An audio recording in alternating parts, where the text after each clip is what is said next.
ये जो संस्थाएं हैं कोचिंग दे रही हैं, ये जितना नौकरी के लिए युवाओं को अग्रेसित करती हैं, प्रेरित करती हैं, उससे अगर आधा भी वह इंडस्ट्री के लिए और अपने मैन्युफैक्चरिंग के लिए प्रेरित कर दें तो हम समझते हैं चीन को हम ज़्यादा समय नहीं लगेगा पीछे छोड़ देंगे। भारत के लिए पाकिस्तान नहीं, भारत के लिए चीन खतरा है, इकोनॉमी के तौर पर भी और सुरक्षा के तौर पर भी। फिर से स्वागत है आपका डी भारत न्यूज़ चैनल में। मैं हूं आपका दोस्त दानिश। आज हमारे साथ आकाश गुप्ता जी हैं जो उत्तर प्रदेश उद्योग व्यापार संगठन के जिला अध्यक्ष हैं कन्नौज से।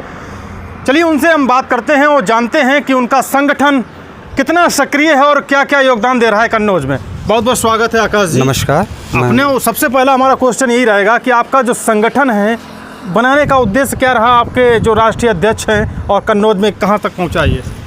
हमारा संगठन माननीय श्री नरेश अग्रवाल जी राष्ट्रीय अध्यक्ष जी और प्रदेश अध्यक्ष जी नितिन अग्रवाल जी, हमारे संगठन का प्रमुख जो उद्देश्य है वह है व्यापारियों को समाज में और राजनीति में सक्रिय रखने का। जो उनका सबसे पहला मिशन रहता है कि व्यापारी हमारा राजनीति में सक्रिय रहे। व्यापारियों का उत्पीड़न तभी नहीं होगा जब वह राजनीति में सक्रिय होगा। यदि वह राजनीति में बैकफुट पर आ जाएगा या अपना योगदान नहीं देगा तो उसके साथ किसी भी प्रकार की घटनाएं जब घटित होती हैं या कोई भी ऐसा स्थिति सामने आती है जब व्यापारियों के सहयोग या उनके साथ हुई घटनाओं में मदद की बात आती है, तब जितने भी हमारे नेता होते हैं वो बैकफुट पर आ जाते हैं, व्यापारियों की मदद नहीं करते हैं।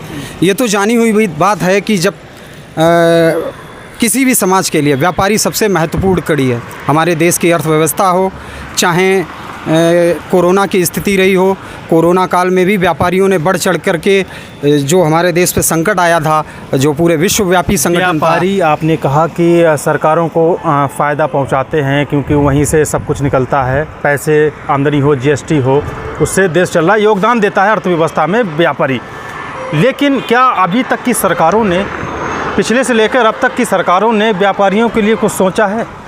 व्यापारियों के लिए मैंने एक चीज़ को महसूस किया है, पिछली कई सरकारों में व्यापारियों के साथ कई एक घटनाएं घटित हो जाती थी, छिनैती, डकैती, और इन चीज़ों को पिछली कई सरकारें ऐसी रही हैं कि एफआईआर तक नहीं दर्ज होती थी। मैंने इस चीज़ को महसूस किया है कि व्यापारी इस सरकार में सुरक्षित महसूस कर रहा है। और साथ ही साथ कई एक ऐसी योजनाएं हैं जिनमें देखा जाए, जिला उद्योग केंद्र पर आप जाइए, ग्राम उद्योग केंद्र पर जाइए तो सरकारों द्वारा कई लोन हैं, लघु उद्योग योजनाएं हैं, जो छोटे छोटे हथकरघा और जो लघु उद्योग करने वाले हमारे साथी हैं, जैसे जिसको कहें आप एक हिसाब से देखा जाए बड़ही समाज हो गया, आपके नाई समाज हो गया, कई एक समाज में ऐसे लोग होते हैं जो स्किल पर डिपेंड करते हैं। तो स्किल को लेकर के सरकार ने कई एक योजनाएं बनाई हैं, लेकिन हम समझते हैं कि थोड़ा सूचना का अभाव है।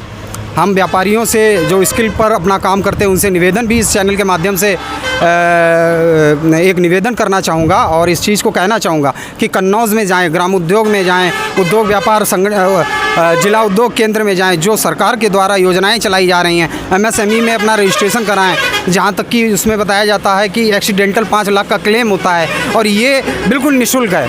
आप पोर्टल पर चाहूँगा आपको दर्शकों एक जानकारी और दे दें कि छोटे व्यापारी जो हैं, सरकार ने जो है प्रधानमंत्री रोजगार योजना भी चलाई है, मुख्यमंत्री रोजगार योजना भी चल रही है, जिससे आप अपने नज़दीकी एफएफडीसी जो कन्नौज का है वहां से संपर्क करें, एक फ़ाइल तैयार करवाएं। अपने छोटा उद्योग चलाने के लिए आप लगभग 1 लाख से लेकर 5 लाख और 50 लाख तक का आपको लोन दिया जाता है। उसमें छूट भी मिलती है 25% या 35%, जैसे गांव में निवास करते हैं या शहर में, उसके हिसाब से दिया जाता है। तो आप सरकार काफ़ी कुछ कर रही है लेकिन जानकारी नहीं पहुंच पा रही है, जानकारी का अभाव है। जी अपनी बात आगे बताइए।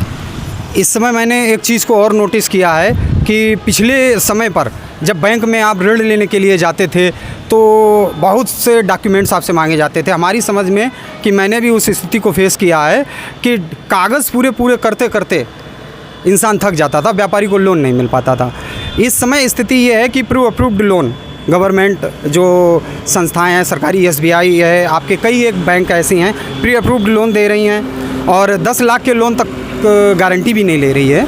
तो इस तरह के लोन मिल रहे हैं, कई एक ऐसी सुविधाएं हैं। हमारा समझ ये कहती है कि व्यापारियों को लाभ लेना चाहिए। साथ ही साथ व्यापारियों को राजनीति में सक्रिय रहना चाहिए। जब तक आपका संगठन जो है सक्रिय बताया जा रहा है कि आप उसके जिला अध्यक्ष हैं, क्या चुनाव का क्या समीकरण बन रहा है 24 के लिए कन्नौज में?